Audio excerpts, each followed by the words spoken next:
So we're going to start on Domain 5, page 4. And the objective is to learn theorems about lines and angles. And I'm going to start off just kind of seeing what you guys have learned a little bit. And also to understand, a lot of this stuff is intuitive. Meaning, I think you guys will kind of understand it anyway. It'll make sense. I could be wrong. But let's find out right here. Let's say that I have two lines that intersect like this.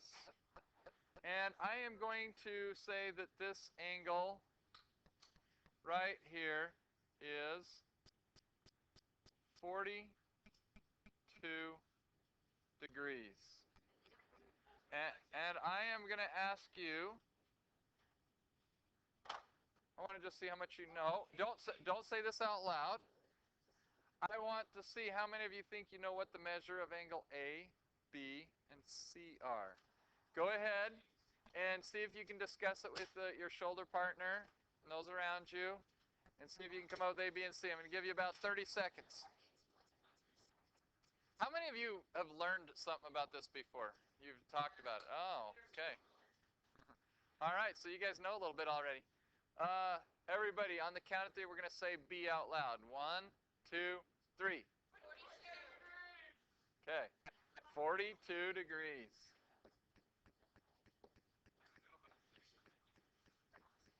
Do we understand why?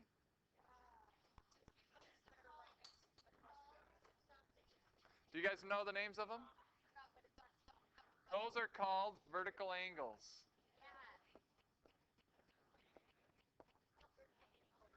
Okay? Does your intuition tell you that, or is it because you guys learned it before? All right. Okay. All right, listen, you guys. Anytime you have two angles across from each other, you're going to have congruent angles, okay? If you have two lines intersecting each other. And they're always going to be congruent. If you think about it, I mean, you have a line right here, and this line's intersecting through it. This angle and this angle are going to be the same, aren't they? I mean, it seems like the intuition tells you that. So, all right. How many of you think you know A and C, but don't say it out loud? Okay. On the count of three, we are going to say A out loud. Are you ready? 1, 2, 3. I heard different answers. Colby, what did you say? How many of you had 138? That is the correct answer. Okay, how did you get that?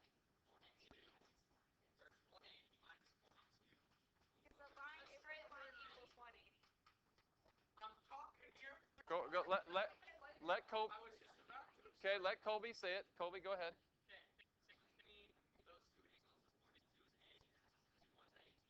Why? Yeah, look at this, you guys. Isn't this a straight line? Oh, yeah, because it's a circle. Yeah, hey, you guys, please listen. We're taking forever to get through this. Okay, it's a straight line. Therefore, this angle plus this angle is going to add up to 180 because it's a half a turn around a circle, right?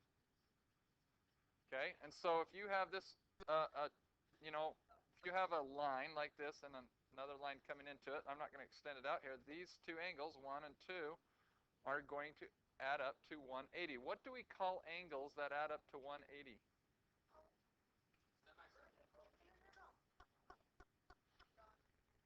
Starts with an S.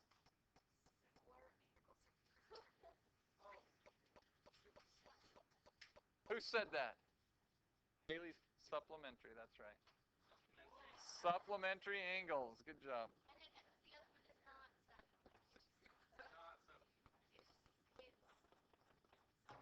Anytime two angles add up to 180, it doesn't matter if they're attached or not. Like if I just had two, 1 and 2 would be, they would add up to 180, so they're supplementary angles. You can even have them unattached. You could have an angle over here and an angle over here, and if those two add up to 180, then we would say they're supplementary angles, okay? Now, we do have a special name for if you have a straight line and you have a line coming through it. These supplementary angles are called a linear pair because they make a line, right? A linear pair. You can't call these two down here a linear pair because it's not part of the same line. But these two, 1 and 2 right here, are a linear pair. A and B are a linear pair. B and C are a linear pair. C and 42 are a linear pair, and 42 and A are a linear pair. So any of those are linear pair, and linear pairs of angles are supplementary. Okay? So linear pair. Now, I didn't see this vocabulary. It didn't say it in the core curriculum, but usually it goes along with all this other stuff, so I don't know why they didn't mention it. Okay? So what is this last angle right here, C? Okay, 138 because it's vertical to C, or you can say it's supplementary to B, right? Either way. Do we understand that? Okay. Next. What if I have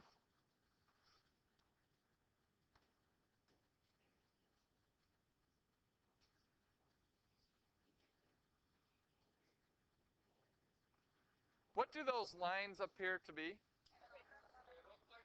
They look like they're parallel. In fact, we are going to say that they are parallel. This is the notation we use for parallel lines. If you have more than one pair of parallel lines, you're going to put additional arrows on it, okay? Now, what do we call a line? This line right here. By the way, I'm gonna label these lines as L, M, and N. Small letters. What do we call line N because it is intersecting two other lines? What do we call those? That's called a transversal. This line right here is called a transversal. A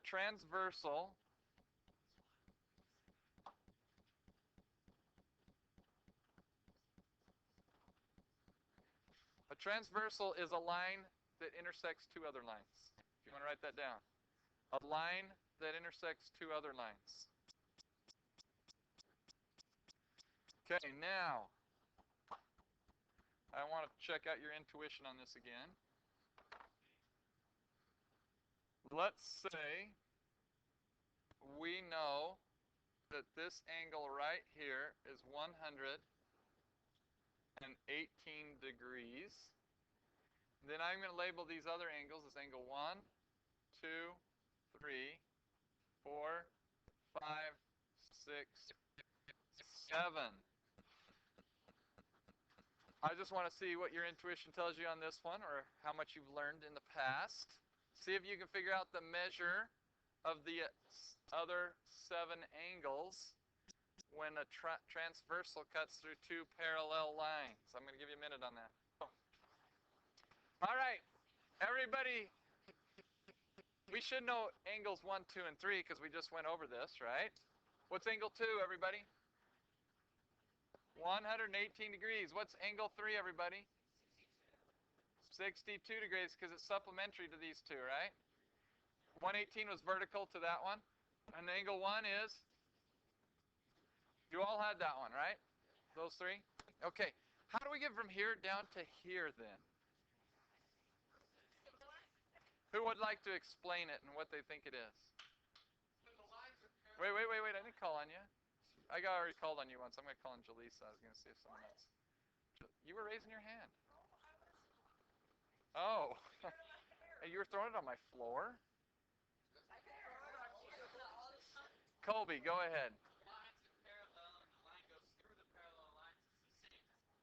So you're saying that angle 7 is the same as what? You think so? What do you guys think? How many of you had that? Does your intuition tell you that, or did you learn that? Yeah, you guys, if these two lines are parallel,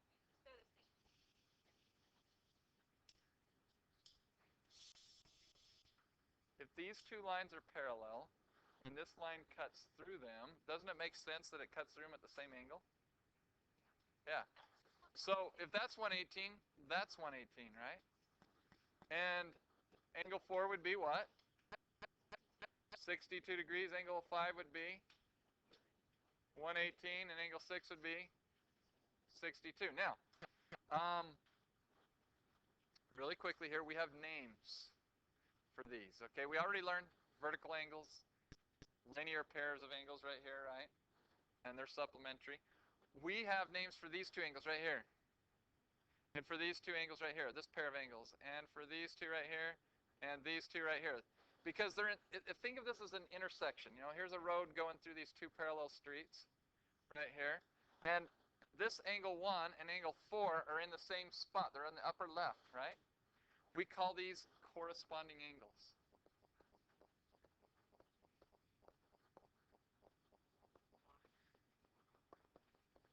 Okay? We call them corresponding angles. Corresponding angles are angles 1 and 4.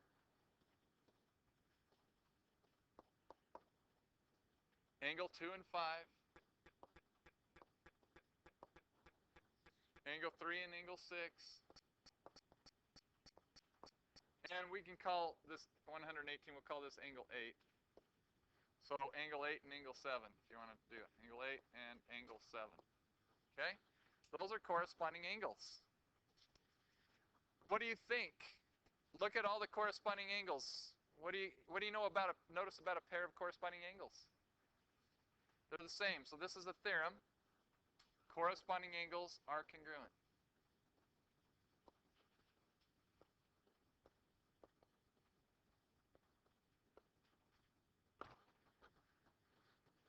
We actually learned a theorem back there. Vertical angles are congruent, right? I forgot to mention that. I mean, we said it, but we didn't say it that it was a theorem. Okay? Okay. Do you guys notice any other pairs of angles that are congruent? Like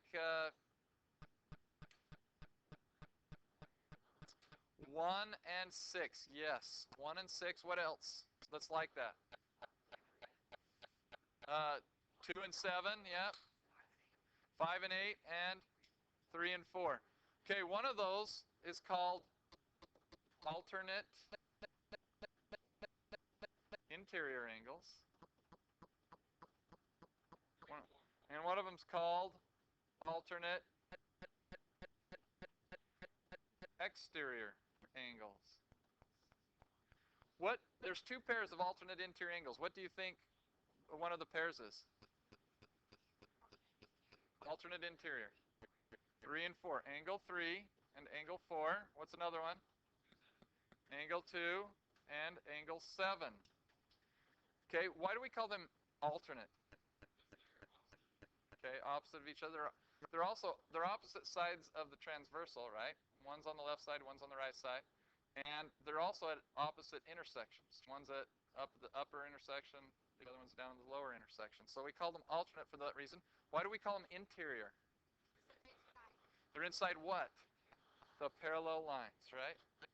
So try to think of it that way when you think of the alternate interior. They're inside, and they're opposite sides of the transversal, opposite intersections, okay? Which ones would you say are alternate exterior angles?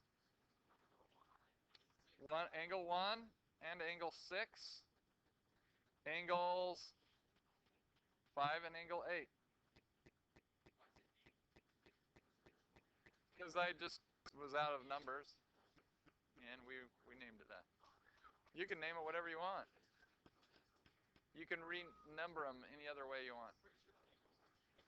Okay, now, two theorems. What about what theorem could I say about the alternate interior angles? A pair of alternate interior angles, Colby. Okay, 3 and 4 are congruent. 2 and 7 are congruent. So we can say alternate interior angles. And by the way, since alternate interior angles is long, we abbreviate it AIA. And we say AIA angles are congruent.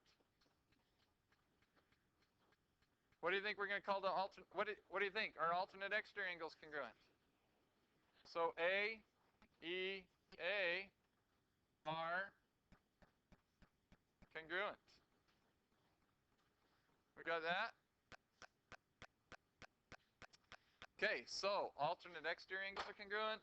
Alternate interior angles are congruent. Any questions there?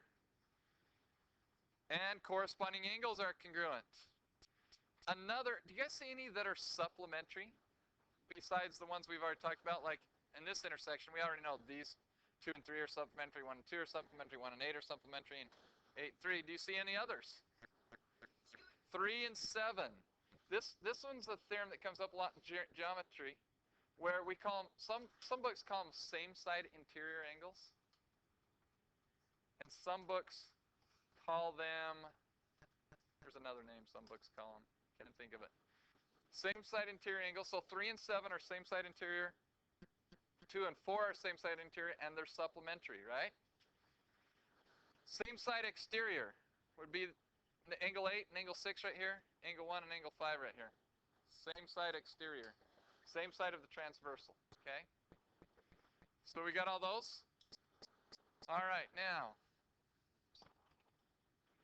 Okay, let's say I take this line segment, the midpoint, and I draw a line perpendicular to it right here. So this is a 90-degree angle. What is something I can say about all these green points I just drew right here? What can I say about all those green points?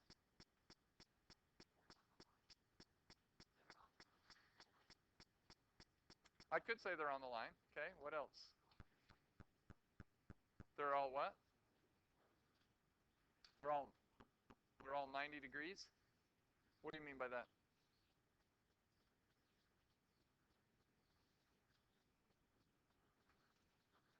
I'm going to stand right here so I can hear you, Andrea. Say that again.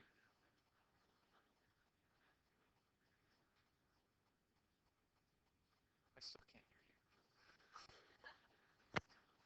Say it really loud. So what dot to what line? You're saying something about a dot to a line.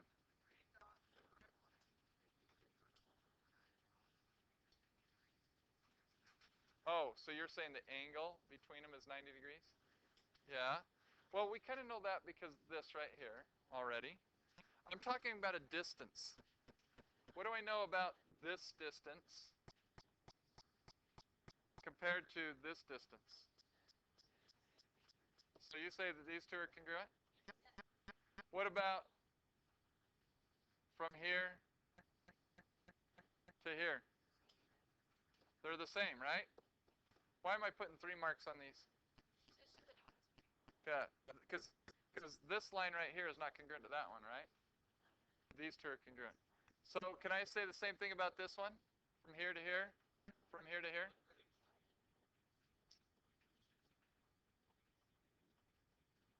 Those two are congruent, right? I could even do from there to there, from there to there. Okay? And we can keep going. Any point on that perpendicular bisector. This, by the way, this line right here is called a perpendicular. Why do we call it perpendicular? Because it makes a 90-degree angle. And we call it a bisector. Why do we call it a bisector? What is a bisector? It splits it in half. A bisector is something that cuts it in 2 congruent halves. Okay, so this purple line cuts the red line into 2 congruent halves. And so we say that that purple line is a perpendicular bisector. Any point on a perpendicular bisector is equidistant to the endpoints of that red line. You guys like that word, equidistant?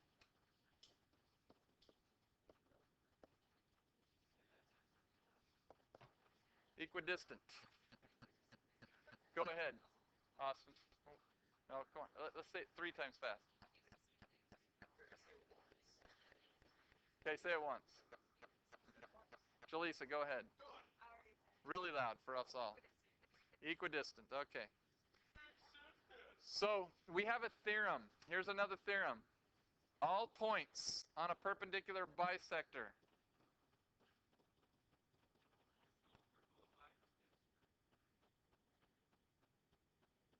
well, yeah.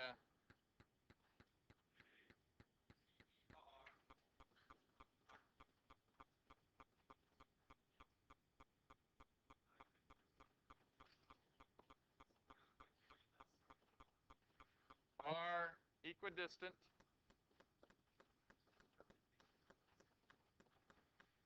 to the endpoints of the bisected segment.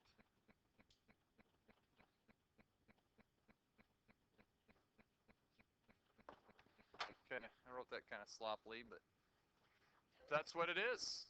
Okay? All right, I'm going to give you guys some worksheets that we're going to fill out, and we're going to do some homework assignments for. I just want to make sure there's no questions on them because I didn't make these up. Someone else did. And I'm going to make sure we covered everything on there. One word I forgot to say, or two words. First of all, consecutive angles means the same thing as same side interior angles. So when we had that transversal, let's go back to the transversal here. Angles 3 and 7 would be consecutive interior angles. Okay, so same with 2 and 4. They're consecutive interior. Also, another word I forgot to tell you is complementary angles. Complementary angles is when two angles add up to 90 degrees. Two angles add up to 90 degrees. Are there any other words on there? All right. Okay. 3 worksheets. I know you guys love me for this, but you know what, you guys? I told you we had to speed things up a little bit. We're a little bit behind. So these are not hard. This is not hard. You can do it. Okay? So yeah, I'm going to say it's due next time.